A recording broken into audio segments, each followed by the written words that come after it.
എമ്പുരാൻ സിനിമയുടെ നിർമ്മാതാക്കളിൽ ഒരാളെന്ന് ടൈറ്റിൽ എഴുതി കാണിക്കുന്നുണ്ട് സുഭാസ്കരൻ. ലൈക്കയുടെ മുതലാളിയാണ്. അയാൾ പിന്മാറിയെന്നൊക്കെയാണ് പറഞ്ഞത്. പക്ഷേ ടൈറ്റിൽ കാണിച്ചപ്പോൾ ആദ്യം കാണിച്ചത് സുഭാസ്കരൻ അല്ലിരാജയുടെ പേരാണ്. ഈ സുഭാസ്കരൻ അല്ലിരാജയെക്കുറിച്ച് ഓർഗനൈസർ ഒരു ലേഖനം പ്രസിദ്ധീകരിച്ചു. പക്ഷേ നമ്മുടെ മാധ്യമങ്ങൾ അത് മാത്രം ചർച്ച ചെയ്തില്ല. സുഭാസ്കരൻ അല്ലിരാജയ്ക്ക് തമിഴ് പുലികളുമായി ബന്ധമെന്നായിരുന്നു ആ ലേഖനം. ആ ലേഖനം വായിച്ചായിരുന്നു. എന്താ ലേഖനത്തിൽ പറയുന്നത്? അതിൽ തമിഴ് പുലികളായിട്ട് മാത്രമല്ല ജിഹാദി ബന്ധവും ഈ സുഭാസ്കരൻ അല്ലിരാജയ്ക്ക് ഉണ്ട് എന്ന് പറഞ്ഞിട്ടുണ്ട്. പിന്നെ അതിൽ പറഞ്ഞിട്ടുള്ള പ്രധാനപ്പെട്ടൊരു പോയിന്റ്, ഈ അങ്ങനെ വെറുതെ സുഭാസ്കരൻ ഈ എമ്പുരാന്റെ നിർമ്മാണ സംഭവം ആ സ്ഥാനത്ത് നിന്ന് പിന്മാറുകയല്ലായിരുന്നു, സുഭാസ്കരൻ ഒഴിയുകയായിരുന്നു എന്നാണ്. അതായത് കുറെ പണം ഗോകുലം ഗോപാലിന് സുഭാസ്കരൻ കൊടുക്കാനുണ്ട്. അത് ഈ നിർമ്മാണം അങ്ങോട്ട് ഏൽപ്പിച്ചു കൊടുത്ത്, നിർമ്മാണമൊക്കെ കഴിഞ്ഞല്ലോ, ആ ഇടപാട് തീർക്കുക എന്നുള്ളത്. ഇതിൽ മുടക്കിയ കാശ് പുള്ളിക്ക് വകവെച്ചു കൊടുക്കും, ലാഭം കിട്ടുമ്പോഴത്തേക്ക് എടുത്തു. അത് തന്നെ, അങ്ങനെ ഒഴിഞ്ഞു കൊടുക്കുകയായിരുന്നു. എന്നിട്ട് ഇവിടെ വലിയ ഈ പൃഥ്വിരാജ് പത്രസമ്മേളനം നടത്തിയൊക്കെ പറഞ്ഞത് ലൈക്ക പിന്മാറി. അപ്പോൾ മോഹൻലാൽ ഗോകുലം ഗോപാലേട്ടനെ വിളിച്ചു, ഗോകുലം ഗോപാലേട്ടൻ രക്ഷകനായി വന്നു എന്നൊക്കെ പറഞ്ഞ് വലിയൊരു ഹൈപ്പ് ഉണ്ടാക്കിയിരുന്നല്ലോ. ചുമ്മാതായിരുന്നു, കള്ളമായിരുന്നു അല്ലേ? അത് ഒരു പ്രൊപ്പഗാൻഡ ആയിരുന്നു. അതെന്താന്ന് വെച്ച് കഴിഞ്ഞാൽ ഈ ലൈക്കയുടെ ഈ സുഭാസ്കരൻ അല്ലിരാജ അയാൾ വലിയ ക്രൈസിസിലാണ്. 53 വയസ്സ് മാത്രമേ ഉള്ളൂ. നമ്മൾ പറയുന്ന സുഭാസ്കരൻ അല്ലിരാജ തമിഴിനൊന്നുമല്ല, ജാഫ്നയിൽ ശ്രീലങ്കയിൽ ജനിച്ച ആളാണ്. ഇപ്പൊ ബ്രിട്ടീഷ് പൗരനാണ്. ശ്രീലങ്കയിൽ ജനിച്ച് ബ്രിട്ടീഷ് പൗരനാണ്. 53 വയസ്സാണ് അയാൾക്ക്. ഇയാൾക്ക് ആദ്യം ഉണ്ടായിരുന്നത് ലൈക്ക മൊബൈൽ എന്ന് പറഞ്ഞിട്ടൊരു ടെലികോം സ്ഥാപനമാണ്.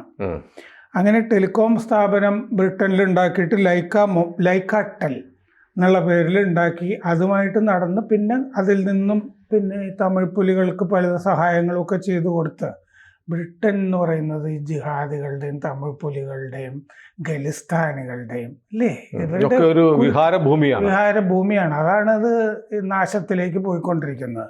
അപ്പൊ ഈ ലൈക്ക ടെല് 2018 അവരൊരു ഫ്രോഡ് നടത്തി, തട്ടിപ്പ് നടത്തിയെന്ന് ബ്രിട്ടനിൽ കണ്ടെത്തിയിരുന്നു. ആ തട്ടിപ്പിന്റെ അന്വേഷണമായി ബന്ധപ്പെട്ടിട്ടാണ് ഇയാൾ പ്രതിസന്ധിയിലായിപ്പോയത്. അവിടുത്തെ മറ്റേ റവന്യൂ കസ്റ്റംസ് അവരെല്ലാവരും ഇയാൾക്കെതിരെ അന്വേഷണമൊക്കെ നടത്തി. ഭയങ്കര ഗുരുതരമായ നികുതി വെട്ടിപ്പ് നടത്തിയതാണ് കേസ്. നികുതി 60 മില്യൺ പൗണ്ട് നഷ്ടം. അതെ, നഷ്ടത്തിൽ അങ്ങനെ കൂപ്പുകുത്തി. അതുമൊക്കെ ഇപ്പൊ ലൈക്ക മൊബൈലൊന്നും ഇല്ല അവിടെ, ലൈക്ക ടെൽ എന്ന് പറഞ്ഞ സ്ഥാപനമൊന്നുമില്ല. ഇവിടെ വന്നിട്ട് എല്ലാവരും ഈ ജാഫനക്കാരും തമിഴ് പുലികളും ഒക്കെ അവരുടെ ഒരു വിഹാര രംഗമാണല്ലോ ചെന്നൈ തമിഴ്നാട്. കാരണം മുമ്പ് DMKയുടെ വലിയ കരുണാനിധിയൊക്കെ ഉണ്ടായിരുന്ന കാലത്ത് DMKയുടെ വലിയ സഹായം അവർക്ക് കിട്ടിക്കൊണ്ടിരുന്നതാണ് തമിഴ് പുലികൾക്കൊക്കെ. ഹിന്ദു ഒക്കെ ധാരാളം ഈ തമിഴ് പുലികളെയൊക്കെ സപ്പോർട്ട് ചെയ്യുന്ന ലേഖനങ്ങളും ഒക്കെ എഴുതുമായിരുന്നല്ലോ ആ കാലത്ത്. ഇടയ്ക്കിടയ്ക്ക് ലങ്കയിൽ പോയി റാം അവർ പല ആളുകളെ അഭിമുഖം നടത്തുകയും ഒക്കെ ചെയ്തുകൊണ്ടിരുന്നതാണ് ഇവരുടെയും. അപ്പോൾ ഈ ഗോകുലം ഗോപാലനും ഈ സുഭാസ്കരൻ അല്ലിരാജയും തമ്മിൽ വ്യക്തിപരമായി തന്നെ വലിയ സൗഹൃദം മുമ്പേ ഉണ്ട് എന്നാണ് ഓർഗനൈസർ പറയുന്നത്.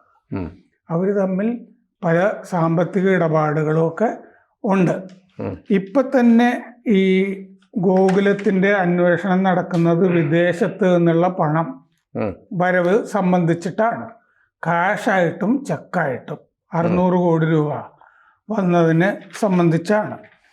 അപ്പോൾ ഇത്തരം ഈ ബന്ധമൊക്കെ അവരുടെ റഡാറിൽ, EDയുടെ റഡാറിൽ ഉണ്ട് എന്ന് വേണം. അതായത് വിദേശത്ത് റിസർവ് ബാങ്ക് ചട്ടങ്ങളുടെയും ഫെമ നിയമത്തിൻ്റെയും വ്യവസ്ഥകൾ അനുസരിച്ച് വിദേശത്ത് നിന്ന് ചിട്ടി വരിക്കാരെ ചേർക്കാൻ പറ്റില്ല. അതെ, 111 എന്ന് പറയുന്ന വകുപ്പിൽ പറഞ്ഞിട്ടുണ്ട്. അല്ല, RBI റെഗുലേഷൻ 4(B) അനുസരിച്ച് പറ്റില്ല. അപ്പോൾ 371.80 കോടി രൂപ ക്യാഷായിട്ട് ചിട്ടിയിൽ കളക്ട് ചെയ്തു. 220.74 കോടി രൂപ ചെക്കായിട്ടും കളക്ട് അറസ്റ്റ് ചെയ്തു എന്നാണ് ഇപ്പോൾ കേസെടുത്തിരിക്കുന്നത്. അപ്പോൾ ഇത്രയും പണം വിദേശത്ത് നിന്ന് ചിട്ടിക്കായി ചേർക്കാൻ പറ്റില്ല. അതാണ് ഇപ്പോഴത്തെ പുതിയ കേസിന്റെ ആധാരം. വിദേശത്ത് നിന്ന് ചേർക്കാൻ പറ്റില്ല. അപ്പോൾ ഹ്യൂജ് PMLA ആക്ടിന്റെ 111 വകുപ്പിൽ അങ്ങനെ പറഞ്ഞിട്ടുണ്ട്. അത് ലംഘിച്ചു എന്നതിന്റെ പേരിലാണ് ഇന്നലത്തെ EDയുടെ നടപടി, അല്ലാതെ എമ്പുരാന്റെ പേരിലൊന്നും അല്ല. പിന്നെ മാത്രമല്ല, ഇതിനകത്ത് ലൈക്കയുടെ ഈ ഓർഗനൈസർ ലേഖനം ഞാൻ വായിച്ചപ്പോൾ ഇവരുടെ രണ്ടുപേരുടെയും GST നമ്പർ തമ്മിലുള്ള ഒരു ബന്ധം, അതായത് അടുത്തടുത്ത നമ്പറുകളാണ്.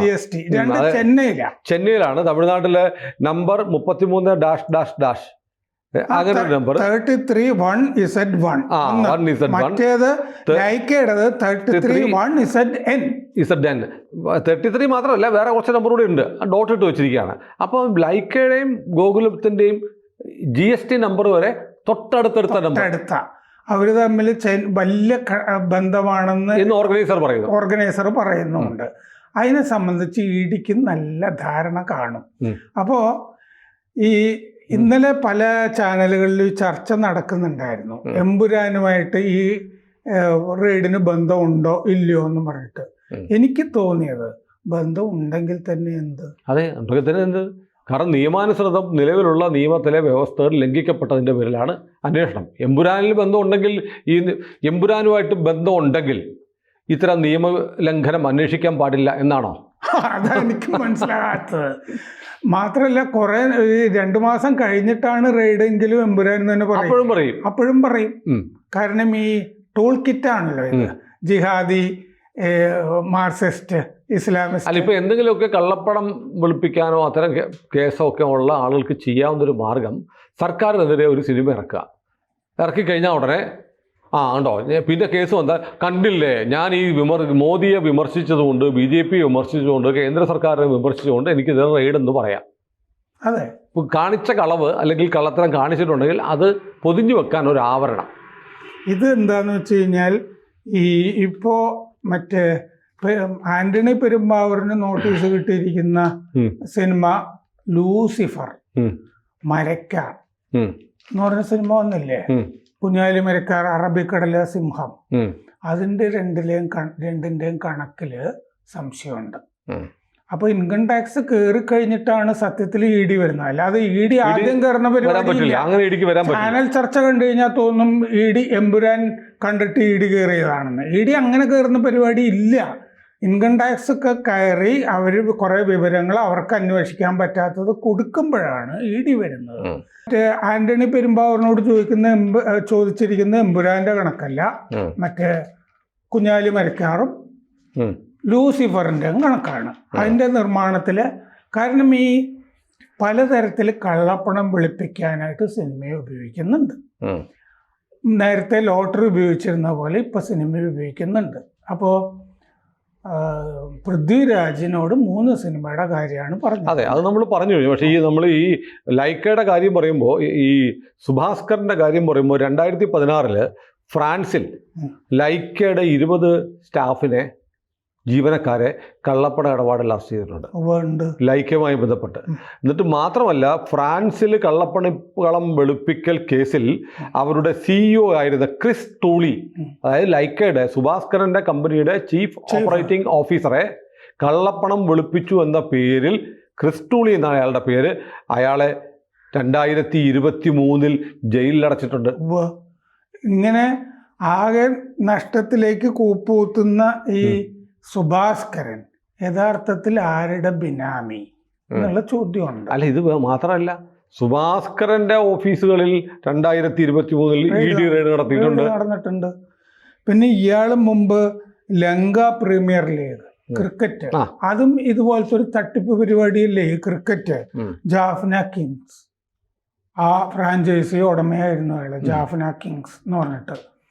അപ്പം മൊത്തത്തിൽ രാജ്യാന്തര തലത്തിൽ ഈ തീവ്രവാദ സംഘങ്ങളുമൊക്കെയായി ബന്ധപ്പെട്ട് പണമിടപാട്, പണം വെളുപ്പിക്കൽ, ഇതുമൊക്കെയായി ബന്ധപ്പെട്ട് നടക്കുന്ന സംഭവങ്ങളിലേക്കാണ് ED കയറിയിരിക്കുന്നത്.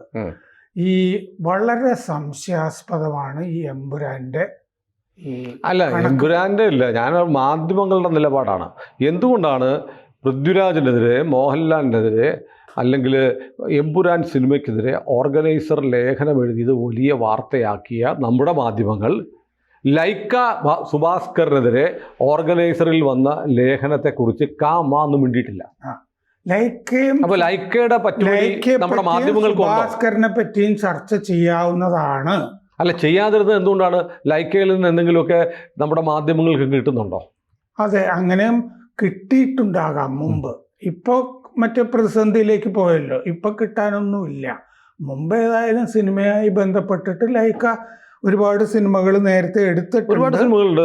മറ്റേ ലാൽ സലാം പോലെയുള്ള രജനീകാന്തിന്റെ സിനിമ ഉൾപ്പെടെ കത്തി, അത് 2014 കാത്തി അത് വെച്ചാണ് തുടങ്ങിയത്. പിന്നെ 2.0 വലിയ നിർമ്മാതാവായിട്ട് വന്നിരുന്നു. 2.0 എന്ന് പറയുന്നത് ഏറ്റവും കൂടുതൽ പണം മുടക്കിയ സിനിമയായിരുന്നു. അല്ല, കമ്പനി നമുക്ക് ഇതിനെ കുറിച്ചൊന്നും അറിയില്ല. നമ്മളിപ്പോൾ ചർച്ച ചെയ്യുന്നത് ഓർഗനൈസർ ഈ സുഭാസ്കറിനെതിരെ ഒരു ലേഖനം എഴുതി. അതേക്കുറിച്ച് ഇവിടെ ഒരു ചർച്ച ഉണ്ടായില്ല. ഓർഗനൈസർ എഴുതുമ്പോൾ ഓർഗനൈസറിന് ഡൽഹിയിൽ ആസ്ഥാനമാണല്ലോ, കുറെ വിവരം അവിടെ നിന്ന് കിട്ടുന്നുണ്ടാവും. മാത്രമല്ല ഇത് പുറത്ത് പറഞ്ഞിട്ട് വേണം. എന്തായാലും ED കുറെ കാര്യങ്ങൾ പറയുന്നുണ്ട്. ഇപ്പോൾ അവരപ്പോഴപ്പോൾ പത്രക്കുറിപ്പ് ഇറക്കുന്നുണ്ട്, എമ്പുരാനുമായി ബന്ധപ്പെട്ടതല്ല എന്നവർ പറയുന്നുമുണ്ട്. മാത്രമല്ല ED ഇന്നലെ ചാനലൊക്കെ ചർച്ച ചെയ്യാതിരുന്നൊരു കാര്യം ഇതാണ്. ED ഏതെങ്കിലും ഒരു സിനിമ വന്നാൽ ഉടനെ കയറിപ്പോകുന്നതല്ല, ഇൻകം ടാക്സ് റെയ്ഡിന്റെ പിന്നാലെയാണ് അവർ പോകുന്നത്.